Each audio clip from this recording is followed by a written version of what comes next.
사무엘하 3장.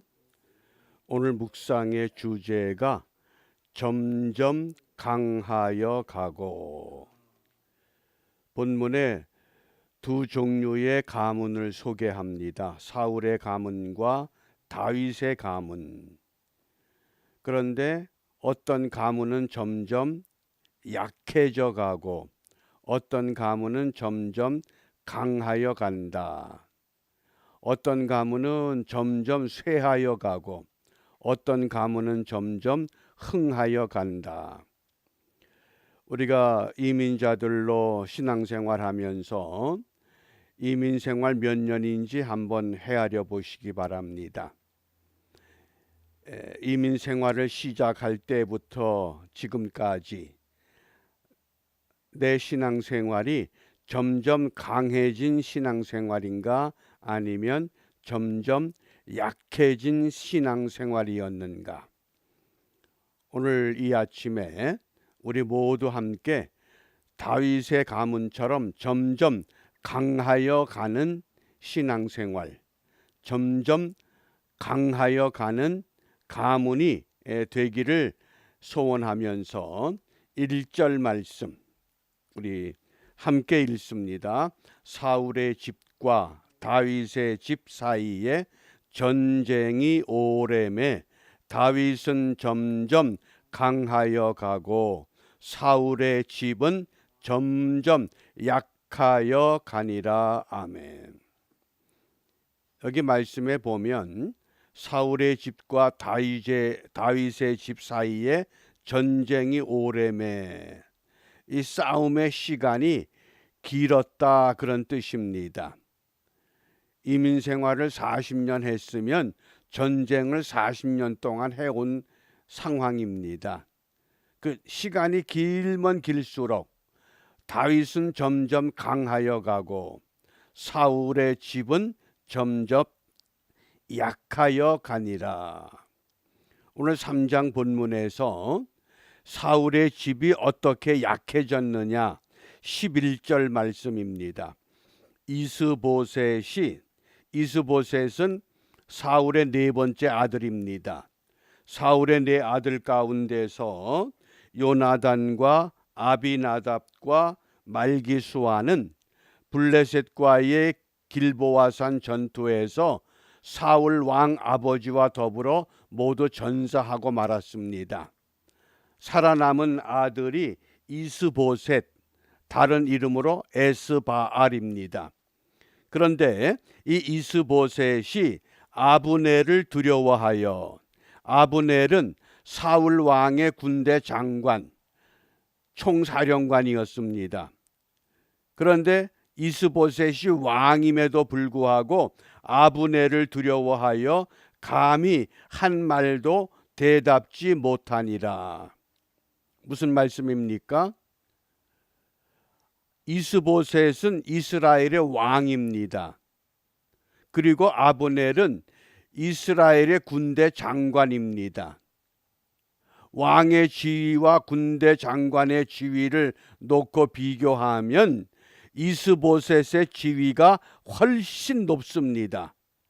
그럼에도 불구하고 이스보셋이 아브넬을 두려워하여, 지위가 높음에도 불구하고 아브넬을 두려워해서 한마디도 못했다.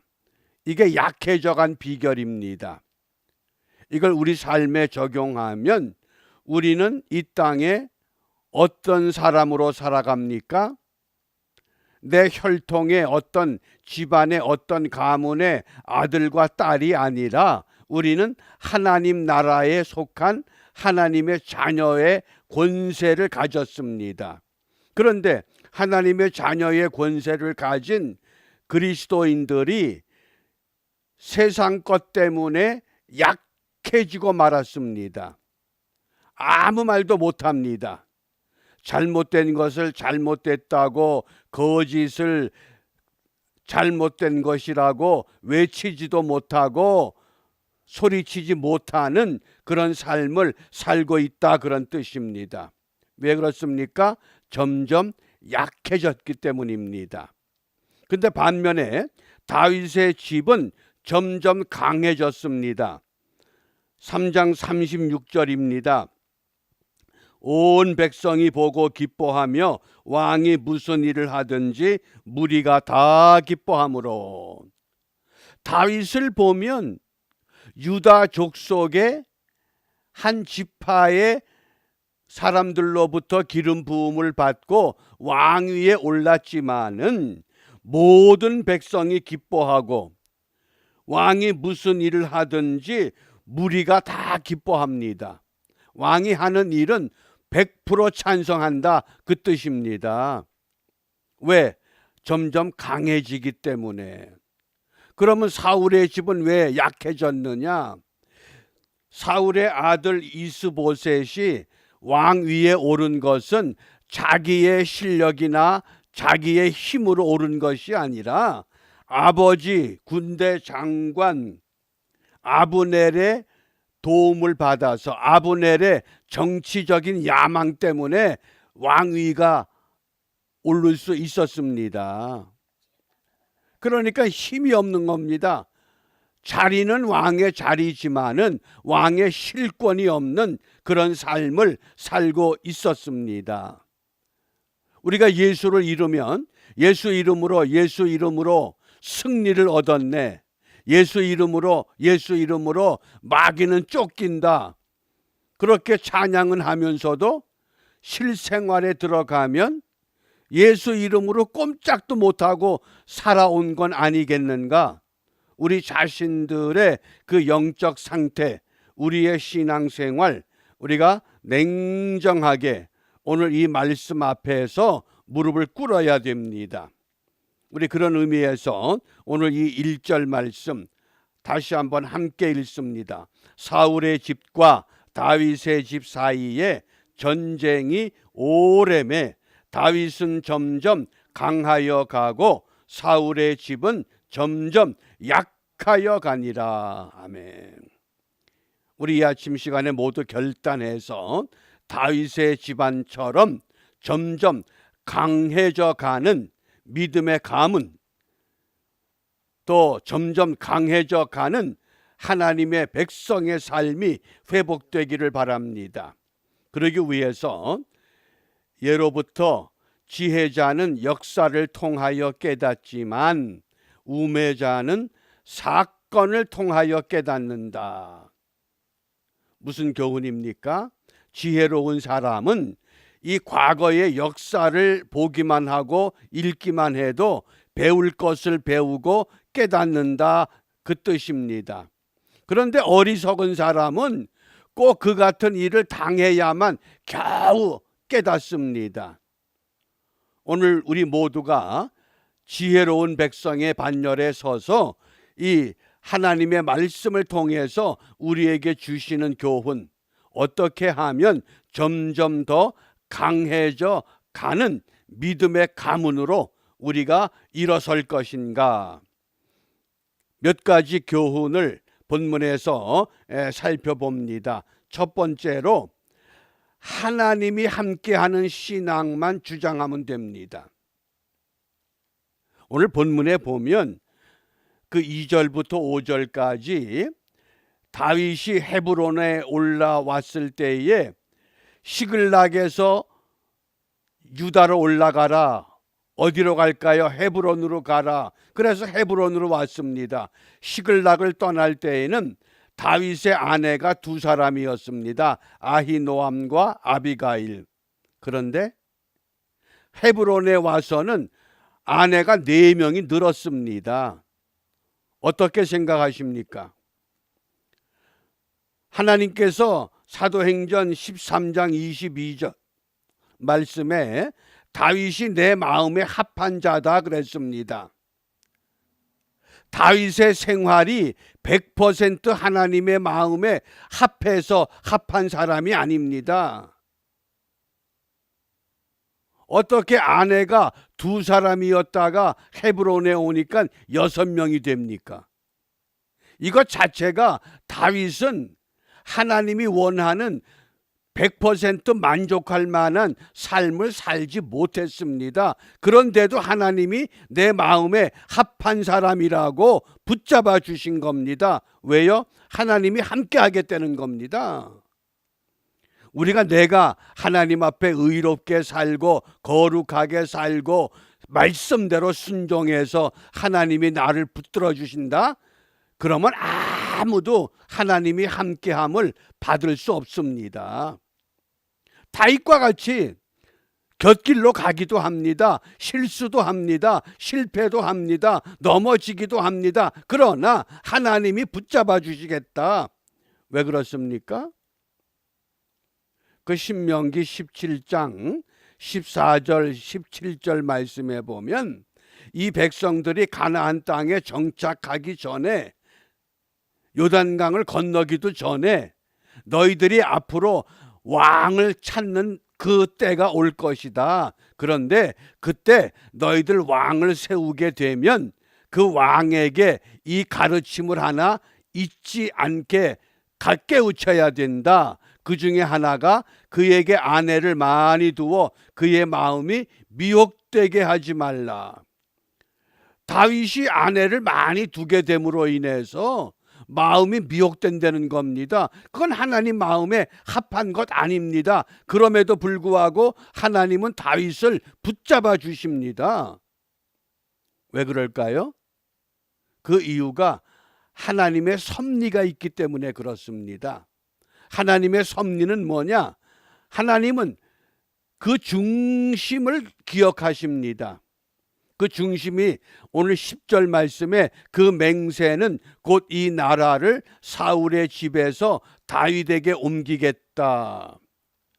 사울의 왕권을 다윗에게로 옮겨주겠다는 겁니다. 이게 하나님의 섭리입니다. 하나님이 섭리하신 것, 하나님의 섭리는 어디를 기준으로 했느냐? 그 중심을 보신다 그랬습니다. 우리 사무엘상 16장 7절입니다.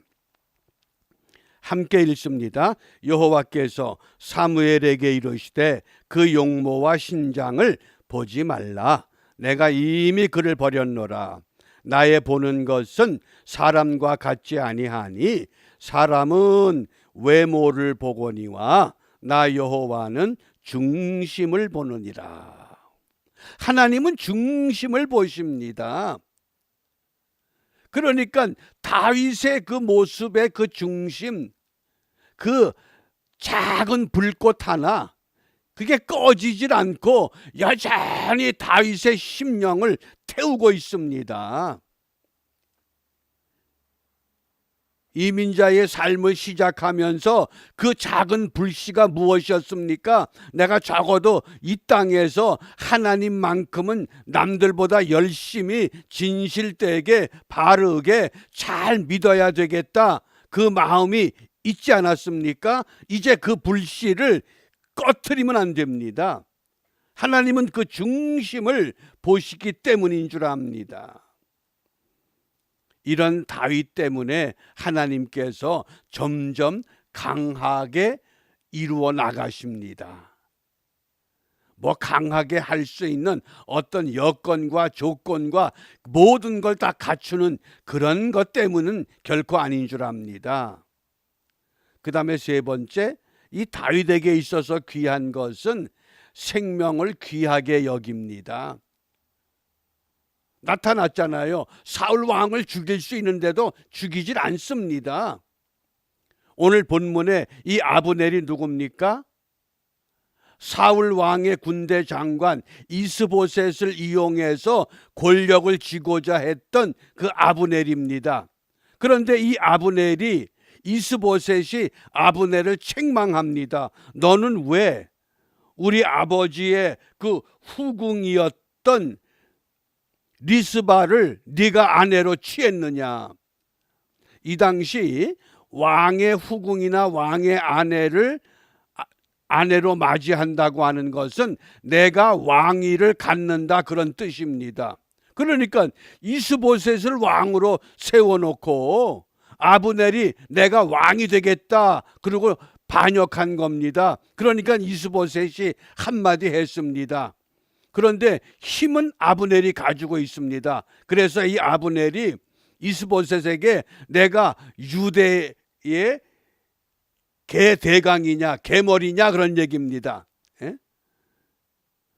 너 누구 때문에 왕이 됐는데 나를 유대의 개 대강으로 취급하느냐? 그러고는 다윗을 쫓아왔습니다. 다윗에게 당신만이 우리 이스라엘의 왕이 될 수 있는 사람입니다. 내가 이 모든 것들을 당신에게 갖다 바치겠습니다. 그리고 다윗과 약속을 한 겁니다. 그러고는 아브넬이 돌아가는데 요압이라고 하는 다윗의 군대 장관이 아브넬을 조용히 불렀습니다. 왜 그랬어요? 요압의 동생 아사헬을 아브넬이 죽였거든요. 그러니까 원수를 갚은 겁니다. 그 아브넬이 그렇게 끔찍하게 살해당한 겁니다. 그때에 이 다윗이 아브넬의 죽음에 대해서 33절에 왕이 아브넬을 위하여 애가를 지어 이르되, 아브넬 장군의 죽음에 대해서 애가를 지었다는 겁니다. 그리고 아브넬의 죽음이 어찌하여 미련한 자의 죽음 같은 거.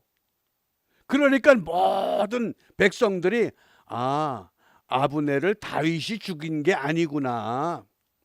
다윗은 그런 인물이 아니구나.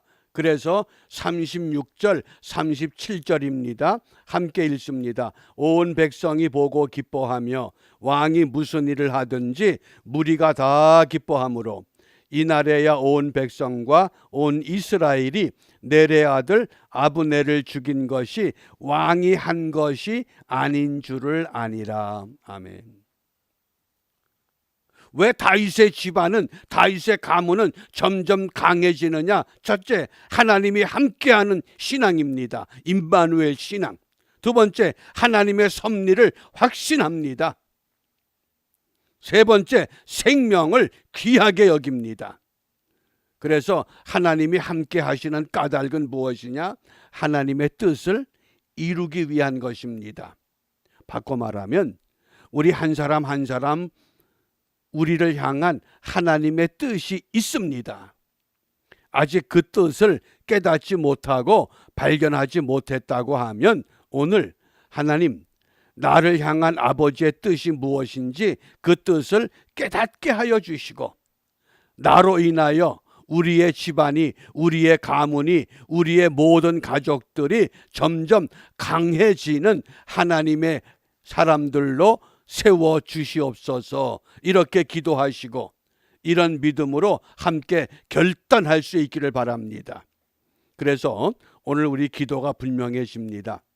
이제 한국의 20대 대통령 선거 이제 한 달 남았습니다. 오늘 D-31일째인데 우리 이사야 45장 22절 말씀입니다. 함께 읽습니다.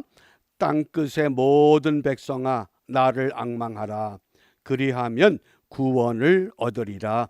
나는 하나님이라 다른 이가 없음이니라. 우리 기도 제목, 우리 애국가에 하나님이 보호하사 우리나라 만세. 어느 기독교 국가가 아닌 나라의 그 국가에 하나님이 보호하사 우리나라 만세. 하나님을 부릅니까? 재헌 국회를 시작하면서 개회기도하는 나라가 어디 있습니까? 그래서 우리가 하나님을 앙망하는 민족으로 세워주시옵소서. 하나님을 앙망하는 나라로 세워주시옵소서. 세계 모든 나라 가운데 하나님은 지금 어떤 한 나라를 선택하고 세우셔서 그 나라를 통해서 세계 열방에 하나님의 복음이 증거되기를 원하십니다. 이 원대한 놀라운 하나님의 비밀과 하나님의 계획을 우리가 함께 마음에 담고 하나님을 앙망하는 민족으로 우리가 함께 세워져 가는 은혜의 하루가 이루어질 수 있기를 바랍니다. 기도하겠습니다. 역사의 주인 되시는 아버지 하나님, 이 아침 시간 오직 하나님만을 앙망하며 세속에 물들지 않는 순결한 신앙을 유지하기를 소원하며 주님께서 가르쳐 주신 기도로 함께 기도합니다. 하늘에 계신 우리 아버지, 아버지의 이름을 거룩하게 하시며 아버지의 나라가 오게 하시며 아버지의 뜻이 하늘에서와 같이 땅에서도 이루어지게 하소서. 오늘 우리에게 일용할 양식을 주시고 우리가 우리에게 잘못한 사람을 용서하여 준 것 같이 우리 죄를 용서하여 주시고 우리를 시험에 빠지지 않게 하시고 악에서 구하소서. 나라와 권능과 영광이 영원히 아버지의 것입니다. 아멘.